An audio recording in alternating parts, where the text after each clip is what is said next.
అందరికీ నమస్కారము. ఈరోజు అయితే బెండకాయ ఫ్రై అయితే చేస్తున్నా. ఇగో ఫస్ట్ అయితే గ్యాస్ అయితే వెలిగించుకొని ఆ తర్వాత కుక్కర్ గిన్నె అయితే పెట్టిన. బెండకాయలు అయితే ఫస్ట్ ఆయిల్ వేయకుండా అదిగో మంచిగా అవి అటు ఇటు చిలగకుండా మంచిగా బెండకాయలు అయితే అటు ఇటు కలబెడుతున్నా.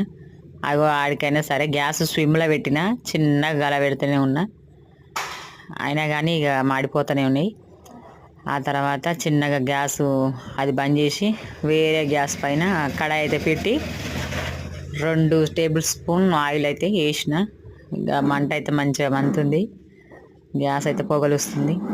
ఆ తర్వాత చిన్నగా పోపు గింజల ప్యాకెట్ అయితే తీసుకొని ఒక చెంచాడంతా పోపు గింజలు అయితే వేసిన.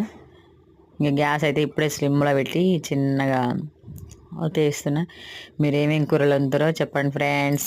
నేనైతే ఇలా అయితే లేట్గా వండుతున్నా, నాకైతే ఏం పని లేదు. పొద్దుగాలైతే టమాటా చారు చేసిన, బెండకాయ ఫ్రై అయితే చేస్తున్నా ఫ్రెండ్స్. మీరు ఏ విధంగా చేస్తారో కామెంట్ అయితే చేయండి.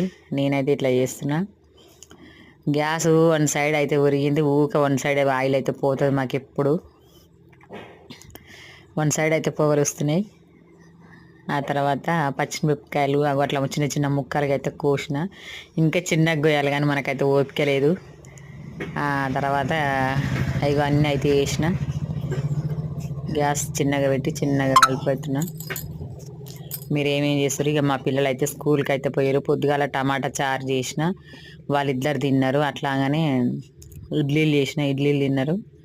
మామయ్య అత్తమ్మ ఉన్నారు, బయట కూర్చురు, టీవీ చూస్తారు. ఇక ఇప్పుడైతే కరివేపాకు అయితే తీసిన, లేత కరివేపాకు చెట్టు మా ఇంట్లో అయితే ఉంది ఒకటి. ఆ తర్వాత పచ్చిమిర్చి అయితే వేగింది.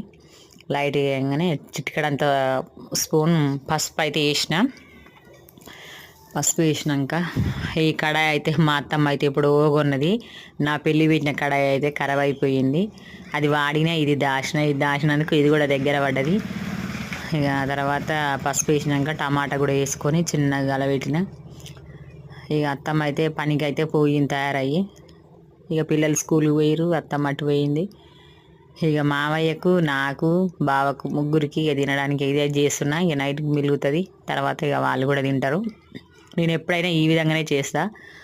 ఇక మంచి పచ్చిమిర్చి అయితే మంచిగా వేయినాయి. ఆ తర్వాత బెండకాయలు అయితే వేసిన. ఎందుకంటే బెండకాయలు ఫస్టే కుక్కర్ గిన్నెలు అయితే నూనె పోయకుండా వేయింపినా కాబట్టి మంచిగా ఉడుకుతాయి. ఇది ఒక పావు గంట అటు ఇటు పెట్టు చేస్తే ఇక అయినట్టే.